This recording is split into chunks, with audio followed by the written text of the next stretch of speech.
One of the greatest films to take the silver screen, The Shining not only overcomes traditional filmmaking standards, it exceeds them with force and efficiency.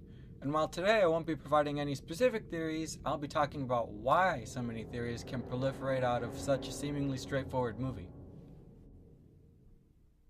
Number 1. Audience perspective. Unlike most movies, throughout much of the film the audience perceives different perspectives that shift from multiple first-person and a third-person lens that, while all consistent, force us to consider the nature of reality and the nature of the overlooked supernatural condition.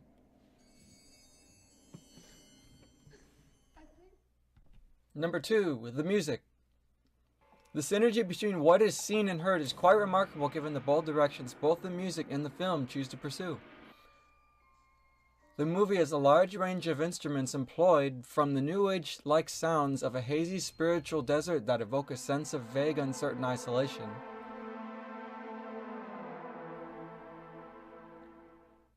to long, heavy tones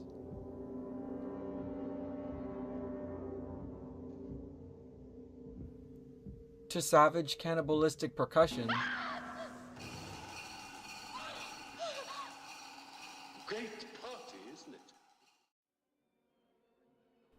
all the way to the warm invitations of a grand ballroom filled with comfort and companionship. The Shining never feels like it's breaking the tone of the film. In fact, the music is so well coordinated that in the scene where Jack speaks to the butler in the bathroom and questions who he is, the background Goldroom music diegetically changes in the movie to the song It's All Forgotten Now, where the music lyrics are basically describing what's happening as the butler says, Always been the caretaker.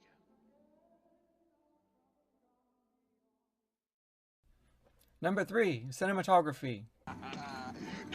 While a whole video could be done solely devoted to the camera work of this movie, I'll just go right to the meat and potatoes.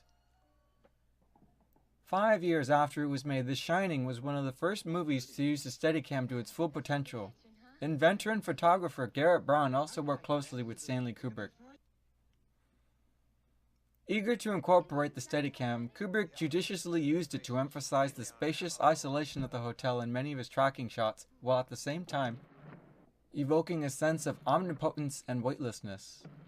The shots of emphasized first person consequently lead to hyperrealism, which ironically leads to a feeling of surrealism.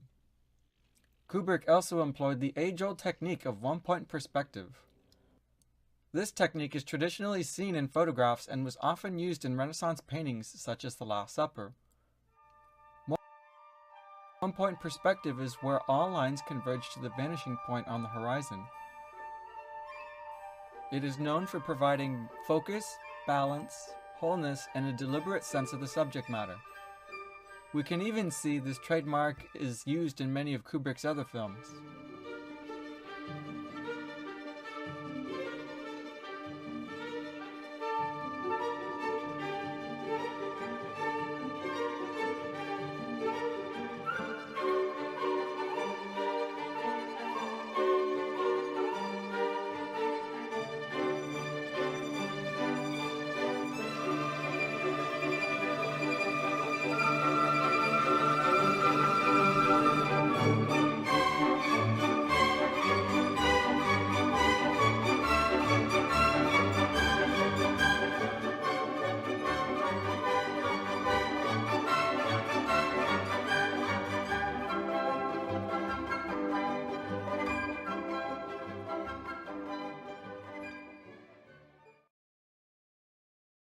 Number 4. Mistakes. One unique property of the film entails its few continuity errors. In a typical film, inconsistency in between scenes can undermine and even distract the viewer from watching the movie. However, given the nature of the film and hotel, there are a few scenes where such mistakes can be fostered into the environment itself. Take this scene for example. The door on Danny's right changes in between shots during an unnerving scene when Danny decides to attempt to enter the room 237. Initially, the door is closed, but is then open upon the next hallway shot.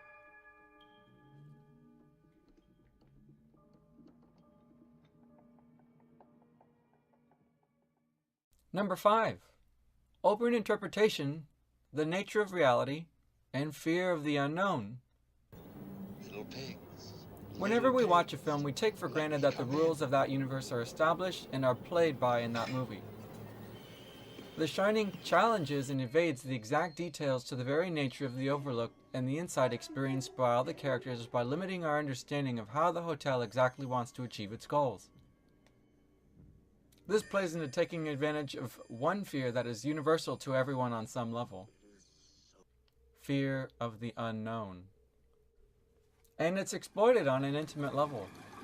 Watching a family's dormant dysfunction slowly escalate into a father attempting to murder his family while not fully understanding how much the conflict is induced internally and externally between Jack, Danny, and their environments.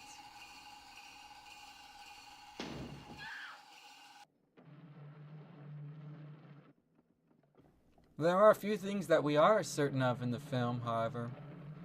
We know the hotel is haunted. We know that in the drive up, there is a vague reference to the Overlook being located on an Indian burial ground where there is mention of cannibalism. You mean they ate each other up? They had to, in order to survive. And that Danny's death is warranted, presumably because of his special powers, and that some form of sacrifice is sought out. If you notice, Wendy, the only person who hasn't had any supernatural encounters so far, doesn't see anything until Halloran is murdered. Perhaps some form of sacrifice. Because almost immediately upon his death, the wheels come off the wagon. Was this a coincidence? Was it needed? Does it help or pleasure the Overlook? Did it only happen because Halloran could shine? What happens every time someone is killed? In the end, the movie tends to raise more questions than it answers, and even ends on that mantra up to the last scene with the photograph. Is Jack a doppelganger? Was he absorbed? Has he always been there? Is there reincarnation? Was he a copy of an original?